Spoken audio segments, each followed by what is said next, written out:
So yesterday you were taught the different rules for 45, 45, 90 and for 30, 60, 90 triangles. So if we just know one side, we can find the other two sides using those special rules. So where do we see these special triangles? So I want to spend a little bit more time on that today. When you draw in the diagonal of a square, you end up creating 45, 45, 90 triangles. Now, we haven't reviewed our polygons yet, but we definitely know squares have 4 right angles and they have 4 equal sides. Hopefully you knew that about a square.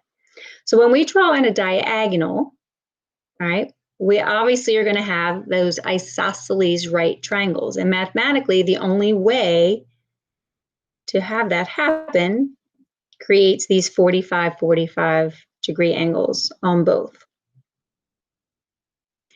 All right, so that is where in the real world you will see 45, 45, 90 triangles within squares.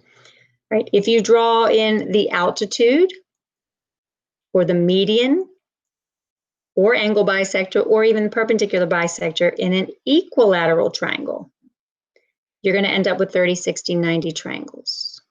All right, so here's an equilateral triangle. So I know that this side and even this side down here are all the same. When I draw in the altitude from one of the corners, I create 2 smaller right triangles. Now, remember in equilateral triangles, all the angles are 60, 60. And then, of course, this would be, the big angle is 60 as well. Well, mathematically, though, this is going to be 60, 90. This has to get split up here so that these are both 30 degrees. So there's my 30, 60, 90 triangle. So not only is this an altitude because it makes the right angle, all right, these 2 triangles are congruent. So the left side will be the same as the right. So this actually is a midpoint. So that's a median as well. It splits the angle. So it's an angle bisector. And then it is a perpendicular bisector as well. So all 4 of those end up being that same segment, right? So you start with equilateral triangles, you will create 30, 60, 90s. Now, you will see some problems in a minute that within a rectangle, you will see 30, 60, 90 triangles, but 30, 60, 90 triangles are not necessarily created in rectangles when diagonals are drawn. They must be labeled with those degree measures to be sure. All right, so here we have a rectangle. You might be given like a right angle in those corners, but you must have the 60 and the 30 marked somewhere so that we know they are 30, 60, 90s. Because here's 3 rectangles, all with a diagonal drawn in. And these are not all similar triangles. All right, definitely not all 30, 60, 90s. So if there is no angles marked, don't assume. All right, don't assume these will be 30, 60, 90, exclamation mark. It's got to be written. So let's take a look at a couple examples. All right, numbers 1 and 2 are marked as squares. They've got 4 congruent sides and 4 right angles. So when that diagonal is drawn, we've got our 45, 45, 90. So the 5 centimeters acts as one of the legs, and then we want to find the hypotenuse. So x is simply going to be the length of the leg times the square root of 2. All right, and then of course we'll put the unit centimeters on there. You're done. All right, we're not going to change that to a decimal. We're going to leave it as an exact answer and leave it in radical form. Number 2, again, we've got these 45, 45, 90s. All right, the hypotenuse this time is given as 9, and they want us to find the leg of that triangle. So h is going to end up being 9 divided by the square root of 2. Now we can't leave it like that. All right, it doesn't simplify, so we need to rationalize it. And when we do, we end up with 9 times the square root of 2 over, and the square root of 4 just becomes 2. 9 is not divisible by 2. That does not simplify. You do not change that to a decimal. I don't want it as 4.5 times the square root of 2. We're going to leave it just like that. So our units that are in the picture, inches, we're done. All right, 3 and 4, here are those rectangles, but notice that in number 3, one of the angles is marked as 60. So we know the other one is 30. So we have a special right triangle.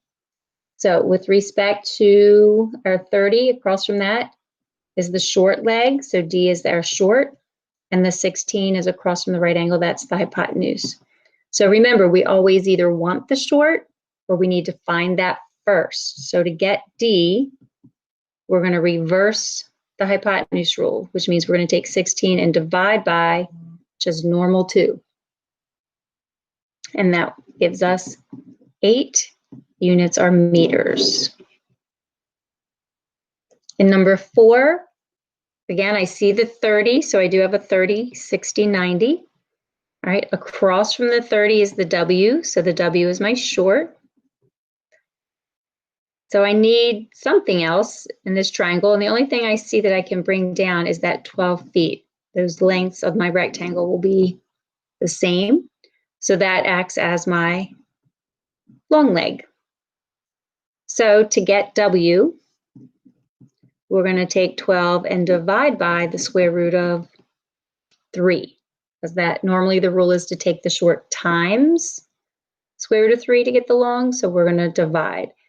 But that does not simplify, and we need to rationalize it. And when we do, we end up with 12 times the square root of 3 over square root of 9, which is just 3.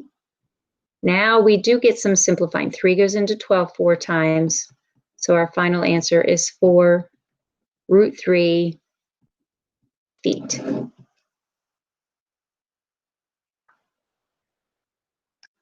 And the last 2 problems, these are both equilateral triangles. So again, we know that we've got 60, 60, and that these up here that we've split are our 30s. All right, all the sides are the same, so I'm going to move that 15 inches over here as well so I can work with this triangle, because across from the 30 is the S, so it's asking us to find the short side, and the 15 is the hypotenuse. So again, S is going to be, we're going to take 15 and divide by just 2. That does not divide out. Again, don't make it a decimal. Leave it as 15 over 2 inches. It's the unit. You're done. Number 6, again, it's showing an equilateral triangle. So we've got 60s here and 30s up here where the altitude is drawn in. So this square root of 6 is the long leg. It's across from the 60. The Y, what is wanted, is the hypotenuse. Well, in order to do that, we have to know the short. They haven't asked us to find it, but we're going to need to. All right, so to get the short side, I'm going to take the long, the square root of 6, and divide it by the square root of 3. That's just the reverse of the normal rule. Now, because these are both radicals, I can divide 6 by 3, and this just becomes the square root of 2. So that's the short side. Now that I know the short, I can get Y, because that's going to be the short side times 2. All right.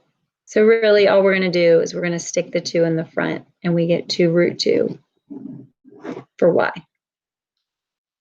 There are no units on this picture, so we wouldn't put any. So please notice the work that I'm showing is I'm labeling. So if there's missing 45-degree angles or missing 30 or 60, I'm writing those in the picture. Okay. And that's one way that I'm showing work. And once you have things labeled, it's just a matter of multiplying by something, maybe dividing. But absolutely, anytime you have to rationalize, like we did in numbers 2 and 4, make sure that you are showing that work, right? You should be ready to practice. You'll see some of these. You'll see problems that are just simple that go along with what we did yesterday as well. So come see me if you have any questions.